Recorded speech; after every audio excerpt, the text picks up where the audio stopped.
eu recebo aqui no nosso programa, no Conexão MT, Vinícius Carvalho, que está aqui já para a gente avaliar essa semana, né, Vinícius? Como é que foi a Semana do Brasileiro aí? Foi aquilo que a gente esperava e aquilo que comentamos aqui na segunda-feira ou teve mudança? Como é que foi? Faz uma análise da política brasileira nessa semana que estamos encerrando agora. Boa tarde, Luiz. Boa tarde aos nossos espectadores da Band, sempre. Bom, ainda muito em compasso de espera, né, pela questão da tramitação do impeachment. Né? Foi criada a comissão, né, do impeachment no Senado, já fez algumas sessões. Ontem teve uma sessão super demorada, em que foi a acusação, né, o lado da acusação, que foram os proponentes desse pedido de impeachment que foi aprovado na Câmara e chegou agora no Senado. Aliás, eu assisti ontem, né, foi longa mesmo, já era à noite, já praticamente, né, que terminou próximo à meia-noite ou até mais. Né? Acabou de madrugada, né? Acabou de madrugada. Mas eu fiquei até umas 11 e pouquinhos acompanhando. E eu te confesso que, para quem assiste, fica aquela história, né? Quem que está certo nessa história, né? Porque os dois lados muito bem informados, né? Eu percebi isso. E com uma capacidade de argumentação boa, né? Porque Boa, ali você tem senadores, né? Para sentar naquele plenário ali não é tão fácil, né, Luiz? São uns 800 mil votos, mais ou menos, aqui em Mato Grosso, para chegar ali, em outros estados mais ainda. Dia 12 é a votação. Aí, enfim, ontem foi da Janaína Pascoal, hoje, agora está lá o Zé Eduardo Cardoso, né? O Zé Cardoso, que é o advogado-geral da União, que é a defesa da Dilma, né? A defesa da presidente. O compromisso do Anastasia, né? Do senador Anastasia, de votar em plenário dia 6, né? No dia 5, desculpa, que é sexta-feira que vem, né?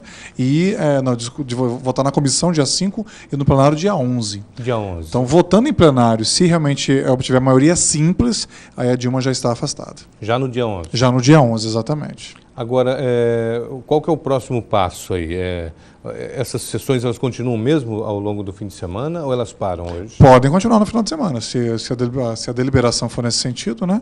Afastando a Dilma, ela já não pode mais frequentar o Palácio do Planalto, ela só fica no Palácio do Alvorada, o salário cai pela metade, e o Michel Temer é o presidente interino do Brasil, né? Mas já fala assim, governo de transição, já está falando assim, planos, projetos sociais do governo Temer. Ele vem articulando abertamente, né, a frequência lá no Palácio do Jaburu, né, que é o Palácio da Vice-Presidência, está muito maior do que com a própria Dilma. Né? Então, alguns nomes de ministros já estão circulando. Né? Ontem ele teria feito o convite ao senador Serra, né, lá de São Paulo, para assumir o Ministério das Relações Exteriores, talvez encorpado com a área de comércio exterior também, né, que viria do outro ministério do MDIC, para compor com as Relações Exteriores. E ministro da Fazenda está muito forte o nome do Henrique Meirelles, né, ex-presidente do Banco Central. Da época do FHC. Não, do Lula. Foi presidente do Banco Central nos 8 anos do Lula. Do Lula. Isso, os 8 anos do Lula. Presidente do Banco Central, ele viria para ser o ministro da Fazenda. Né? Seria um bom nome? Nesse momento, sim. Ano passado eu já cheguei a falar para a Dilma fazer isso, né? Chamar o Henrique Meirelles e dar para ele a liberdade de compor a equipe econômica. Né? Presidente do Banco Central, o Ministério do Planejamento, eventualmente, até Banco do Brasil, Caixa e BNDES. Mato Grosso entra no governo?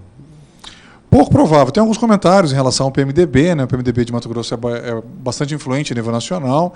Tem o deputado Carlos Bezerra, né? Que é sempre um nome de influência, mas em termos de ministro, assim, são poucas cogitações, né?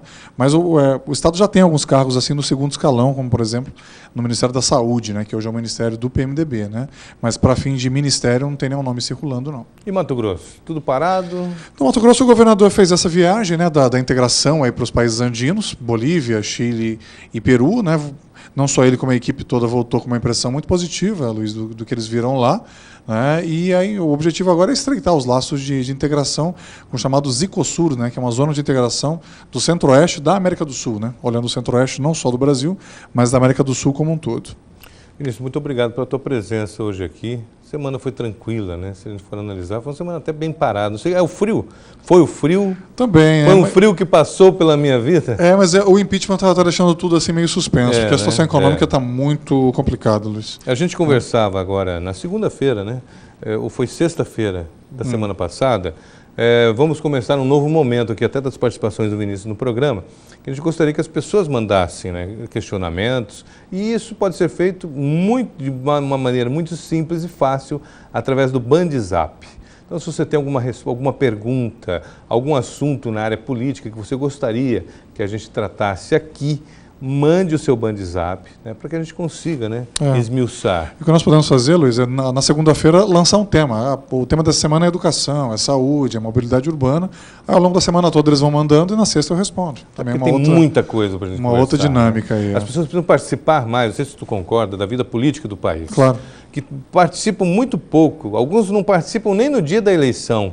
Não vão votar e quando vão, votam nulo, achando que estão fazendo a melhor coisa do mundo. Outros, abstenção, né? Vai lá e vota de qualquer jeito, vota em branco. Branco, nulo, abstenção quando não vai votar mesmo, não vota. Vota é o branco e o nulo. O branco e o nulo. E acham que estão fazendo um grande serviço. Protesto, né?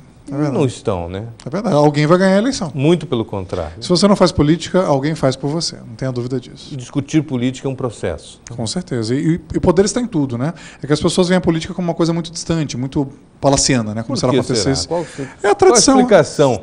É um povo despolitizado. Nós somos um povo despolitizado, um povo com baixa escolaridade, com baixa educação, com baixo teor crítico. Então ele vê como se a política acontecesse só nos diretórios de partidos, nos palácios, nos parlamentos. Mas tudo é poder, né? Poder está presente em tudo. Eu estava falando essa semana aqui sobre os presidentes de bairro. Sim. Né? O cara se elege para representar aquela comunidade. E aí ele se enfurna, né? Ele some, ele desaparece. Alguns ainda têm a petulância de se lançar candidato a vereador, ou seja, usam aquilo ali sem fazer nada, para nada, e depois aí aparecem como candidatos. Ou seja, se não fizeram nada como presidente de bairro, vai fazer o que como vereador? Né? Então, isso o sistema político explica, né? Ele não é representante do bairro junto ao poder público. Ele acaba virando representante do poder público junto ao bairro. Ele é cooptado por uma liderança superior. Que há um secretário, um vereador, um deputado, exatamente. Que não deveria acontecer. Exatamente. Aí sofre o bairro. Exato. Né? Ministro, obrigado. Um abraço. Obrigado até pela sua segunda-feira. presença aqui.